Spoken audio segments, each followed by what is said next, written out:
Hello बच्चों, late us see this question. ये assertion और रीजन टाइप वाले क्वेश्चन है। देखिए, इसमें अपने को एजर्शन क्या दे रखा है। The density of water remains constant as it is cooled from room temperature until its temperature reaches at 4 degree centigrade. And reason क्या कह रहा है, below 4 degree centigrade density increases.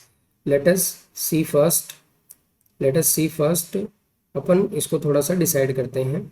देखिए, सबसे पहले अपन इसका की कंसेप्ट बनाते हैं। पहले डेंसिटी का और टेम्परेचर का अपन क्या सीखते हैं, क्या रिलेशन होता है वो सीखते हैं अपन। ओके, अगर मैं टेम्परेचर की बात करता हूँ, टेम्परेचर और वॉल्यूम का इस तरीके का रिलेशन होता है। अगर आप टेम्परेचर राइज करते हैं, सॉरी, ये दोनों का रिलेशन इस तरीके का आता है। अगर आप टेम्परेचर राइज करते हो तो वॉल्यूम भी राइज करेगा, और टेम्परेचर और डेंसिटी का ये रिलेशन आता है। ठीक है, क्यों आता है? क्योंकि ये डेंसिटी और ये वॉल्यूम, ये दोनों इन्वर्सली प्रोपोर्शनल होते हैं। ऐसा रिलेशन लेते हैं ये। अगर वॉल्यूम बढ़ेगा तो डेंसिटी विल बी डिक्रीजेस। अब अपन स्पेसिफिक एग्जांपल वाटर की बात करते हैं। किसकी बात करते हैं? वाटर की बात करते हैं। वाटर क्या है? वाटर का जो बिहेवियर है वो 4 डिग्री सेंटीग्रेड पर अब नॉर्मल आता है। ये अब नॉर्मल बिहेव करता है एट 4 डिग्री सेंटीग्रेड पे। ये यहाँ पर अब नॉर्मल बिहेव करेगा। तो अगर मान लीजिए मैं रूम टेम्परेचर से, कहाँ से?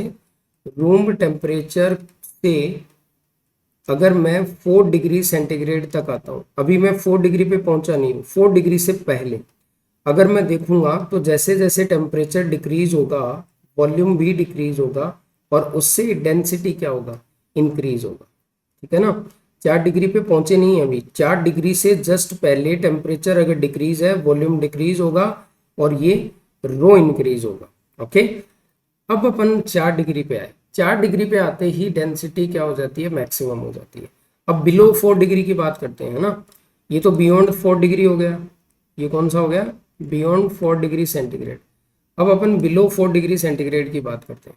ठीक है, बिलो 4 डिग्री सेंटीग्रेड की अगर मैं बात करूं, 4 डिग्री सेंटीग्रेड की अगर मैं बात करता हूं, तो यहाँ पर जैसे ही आप टेम्परेचर कम करेंगे तो ये क्या होगा?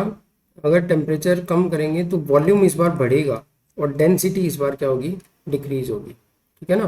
क्योंकि 4 डिग्री पे वॉल्यूम क्या होता है? मिनिमम होता है। अब इसके बाद चाहे आप टेम्परेचर राइज करें, इंक्रीज डिक्रीज करें, वॉल्यूम क्या होगा? वॉल्यूम क्या होगा? इन वॉल्यूम आपका वो इंक्रीज होगा, उससे डेंसिटी क्या होगा? डिक्रीज होगा। तो ये कंसेप्ट बनेगा। अब इनको अपन देख लेते हैं। फर्स्ट स्टेटमेंट अपने से क्या कह रहा है? पहला जो स्टेटमेंट है वो कह रहा है the density of water remain constant as it is cooled from room temperature. नहीं, जब आप 4 डिग्री से पहले रहते हैं तो डेंसिटी क्या होता है? डेंसिटी बढ़ता है, और जैसे ही 4 डिग्री के नीचे जाएंगे डेंसिटी क्या हो जाएगा? इंक्रीज हो जाएगा। सॉरी, हाँ, इंक्रीज डिक्रीज हो जाएगा। सो ये अजर्शन क्या है? बिल्कुल गलत है। And below 4 degree density increase नहीं हो रहा है, डेंसिटी डिक्रीज होता है बिलो 4 डिग्री सेंटीग्रेड। सो अगर इसको आप देखें तो अपना स्टेटमेंट कौन सा सही है यहाँ पे? ये डी ऑप्शन। ना तो अजर्शन सही है और ना ही रीजन सही है, दोनों क्या है?